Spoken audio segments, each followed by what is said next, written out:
when I get the shakes all over me.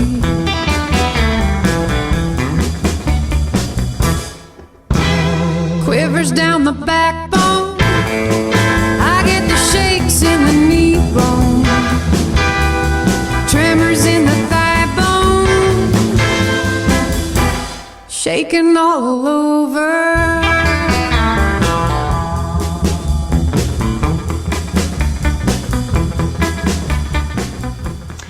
Hello there, Radio Bob listeners. This is Yasmin, and today I have a special presentation. Bob and I recently had the opportunity to go on out to Freight and Salvage in Berkeley, California, and meet with Eilen Jewell. And we had a really nice conversation with her, talked about a variety of things, and we just wanted to share that with you all, so hope you enjoy.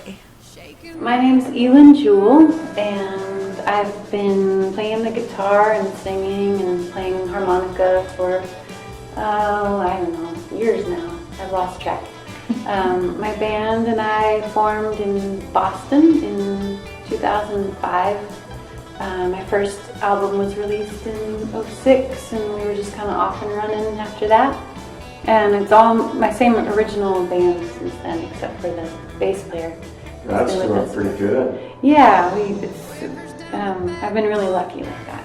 So all the original guys, except for Matt, is new. And Matt on the bass, he's tons of fun. I like playing with him. And we've got Jerry Miller on electric guitar and Jason Beek on drums and background vocals. And now, for those of you who are not familiar with Eilen Jewell's work, she's actually done 10 albums, and she did her first album release in 2005. So she's been around a while, and she's got a heck of a voice if you haven't heard her before. And right now we talked a little bit about her and her new album, which is titled Get Behind the Wheel. And here she is kind of explaining a little bit more about that and where she got her inspiration for that album. yeah, I have a new album out. It's called Get Behind the Wheel. Just came out in May. It's mostly originals. There's 2 covers on there. It was born out of a lot of grief and just really like great difficulty. And I honestly, when I was writing it, I thought, well, I wasn't actually, when I was writing, I wasn't realizing that I was writing an album. I was just writing to kind of try to stay sane. During the pandemic, Eilen went through a number of hardships, and she's going to explain a little bit more about that, but she used her music to heal and kind of went on a soul journey with that, and that's part of what drove the inspiration for her new album. So we kind of talked a little bit about that with her and kind of what she went through and kind of her struggles and how she came out of it. And that was during the pandemic, naturally. But a lot of things happened kind of in tandem with the pandemic for me. Like my marriage fell apart. I was married to the drummer, Jason Beek, still the drummer, so we came out okay with that, but still friends. But it was a rough patch there, and so, divorce, and then lost a lot of people who were really close to me, one right after another, unrelated to COVID, and it was just really hard. Financially, it was hard. Everything was awful, pretty much, except there was something about it that really kind of, it was like a fire that forged me, forged a new way of being for me. And I think on the other side of it, I feel like I'm living more honestly and more in line with, I guess, where I've always sort of been yearning for. Like what I've always been yearning for, I'm starting to kind of move towards now. And I feel like the album reflects that. I wandered all the way to Crooked River with you burning a hole in my mind. Well, I came down here to try to get better, but it just keeps getting harder all the time. And when I finally get myself together, well, I know, yes, I know it'll be sublime. One of the tools that Eilen used to help her with her period of struggle was meditation and a practice of mindfulness, and just using that to really kind of reassess and figure out what she needed to heal. And she also talked about going for long walks in nature and really getting reconnected with herself, and she feels that she is a much better person for it. So here's a little bit about her explaining Each that song in a that she slightly went different on. way. I thought when I was writing it, like, I'll probably never make an album again. I don't even know if there's going to be venues open, after this whole pandemic is over. And it was just so hard to imagine the world coming back together. So when it did start to look like it was a possibility, it was like, wow, I've been writing this whole time to try to keep my head clear. And now a lot of the writing just came from songs. Get Behind the Wheel came from that. Yes. That was you getting behind the wheel. Yeah, it, like, metaphorically, even though I wasn't traveling as much as I always used to. It was like getting behind the wheel in a more profound way, like taking ownership of my life, taking agency over how I want things to be.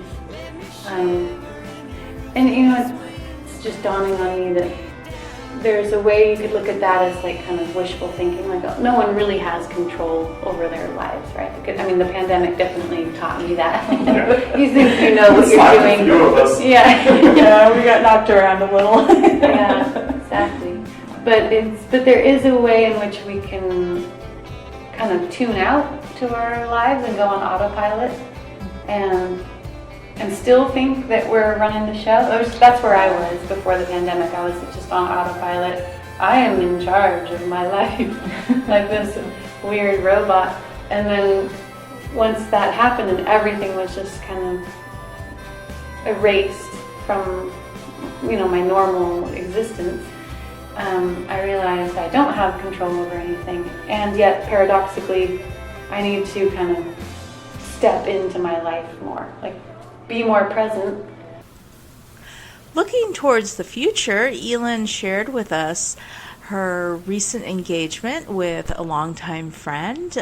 He actually is an actor. He lives in Los Angeles and she lives in Idaho, so they haven't worked out the details yet, but she's super happy and excited about that. And as far as whether or not she plans to do any new albums, she's kind of open to either. She does her work based on whether or not she gets inspiration for it, and that's what drives her work and makes it so powerful and amazing. So we certainly hope she gets that inspiration so she can continue to create music and do what she loves.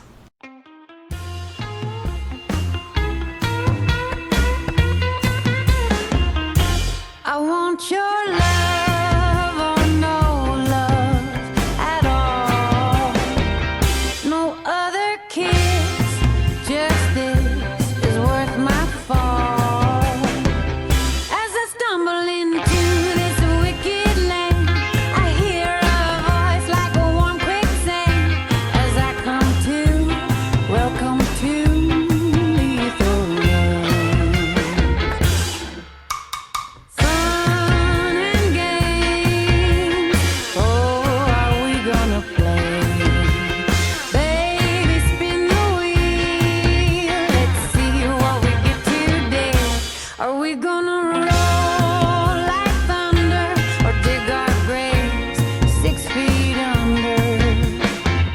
Tightrope without a net, Russian roulette. You bet it's lethal love.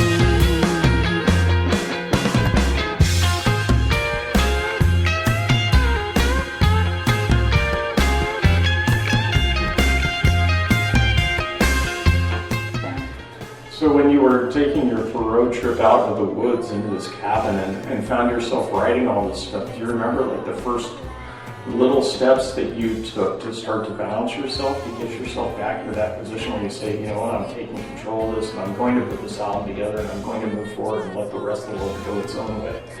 Do you remember what little steps you might have taken, maybe things that you did? I noticed that in one of your interviews you mentioned a lot of meditation. Oh yeah. So, yeah, lots of meditation. Which is something we do constantly. We talk about with our hosts on our radio station. So that's why it's really another thing where you kind of clicked as we're doing research on you. We're like, this is just one of us. Oh, that's cool. Yeah, I think Vipassana really saved me. That's the type of meditation that I have started doing. And that and lots of really long hikes in the woods in Idaho. And reading about meditation too, even not doing the meditation. Like some days I'd just be like, I can't meditate today, but I'll read about meditation. And that helped. That was definitely a big part of me getting behind the wheel, so to speak, of my life, was like learning about mindfulness and intention and actually practicing it. And yeah, it's been huge for me. Hikes. Sometimes I do walking meditations. That was really helpful too. I still enjoy that. Nice to get out in nature. Yeah. And apparently you do some long drives as well from the look of the van that was out in front. Yeah. That poor van. Yeah, we have we put on a lot of miles on that thing. We bought it brand new, and it's 200,000 almost miles on it now. But yeah, during the pandemic and like while I was writing this new album, I did some solo road trips that really also were so amazing. Just, you know, it was such a horrible time in so many ways, and yet I have so many wonderful memories from the pandemic. My solo road trip was amazing. I loved my long hikes. I guess there's something kind of poignant and beautiful about the healing process, like trying to heal, trying to get it together. And writing really helped. Meditation, hiking.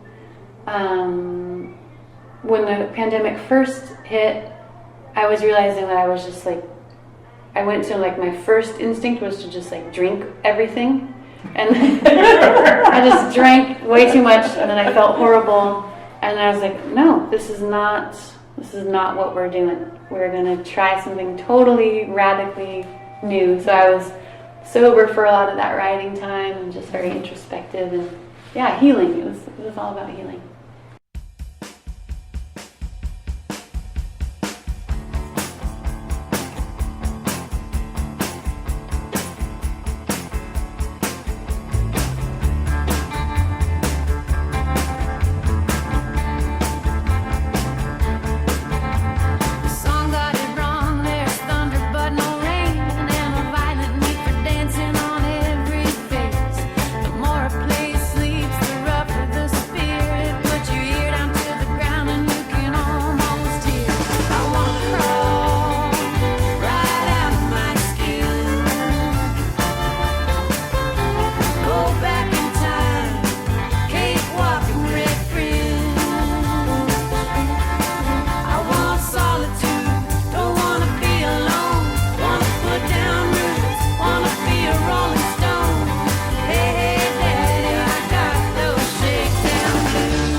We got stuck too. I got stuck at home for like 90 days at the beginning.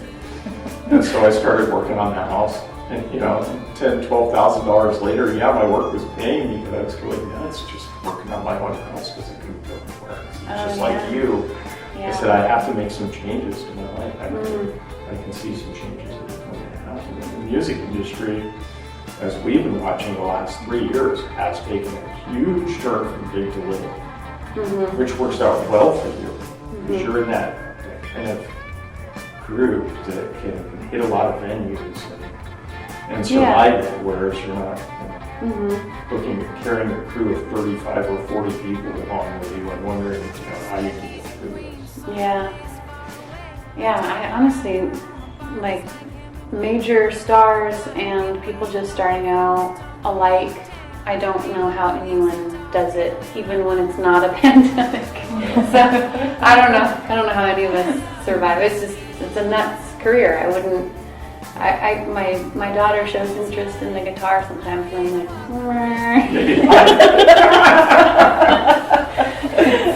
no, I'm supportive of her if she wants to, but I wouldn't wish it on her, you know.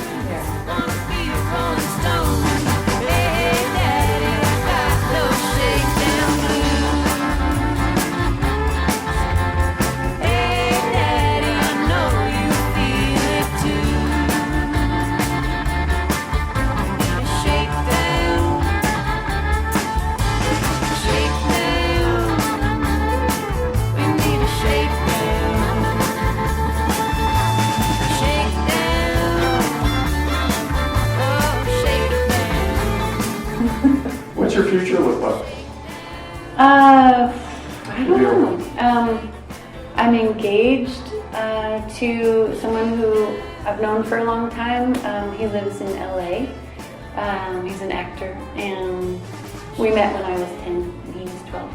Oh. And so that's fun. We don't know, like, when we're going to get married, or like if he's going to move up to Idaho, or what the future holds, but that's something in my future. Nice. And I don't know if there's going to be another record. Like, I don't have plans for anything for another record. Yeah, just taking it as it comes. Yeah, waiting to see if there's going to be some inspiration to strike. You never know. Okay. Well, before we get cut off here, because obviously you have work to do, whereas we don't after this, so good for us. I think one favor we'd really like to ask you is that if you could say your name one more time and tell the folks on our audio that you're on Radio Bob, because you are featured on our station. You're actually featured in what we call the Sirens of Rock. Oh, sweet. Which is, it's all ladies belting out the tunes. So, nice. Anybody from Ella Fitzgerald, Nina Simone, to Gwen Stefani to you, Carol Emerald, it doesn't really matter what genre, as long as you guys pump them out and put out the tunes, and you are one heck of an artist. So, thanks. yeah, you really belong there. But we'd like to get that tag, sure, if we could. And then if you decide that there's something in the future down the line where you want to do an audio book, you want to do an interview, or you come up with a project where you want to save a pine tree out in the middle of Pocatello, it doesn't matter to us. Let us know, and we'll do what we can to help you. Okay? We love Idaho. We've been there. We've driven through it a few times on our way to Yellowstone, and I've worked there. So. Oh, fun. You worked in Idaho? Yeah. After our interview with Eilen, we definitely stayed for the show, and it was just amazing. She's very, very talented and has a heck of a voice, and performs very well on stage. She looks completely comfortable with the crowd and interacts with them and talks with them, and it was just a great experience. And it was a relatively, a medium-sized venue, so it was kind of cozy and very friendly and interactive. So we definitely enjoyed the performance. We definitely enjoyed talking to her, and I hope to see her again when she comes back to Berkeley, as that's in our driving range. And we wish her all the luck and all the blessings, and hopefully her career continues to grow in the way she wants it to.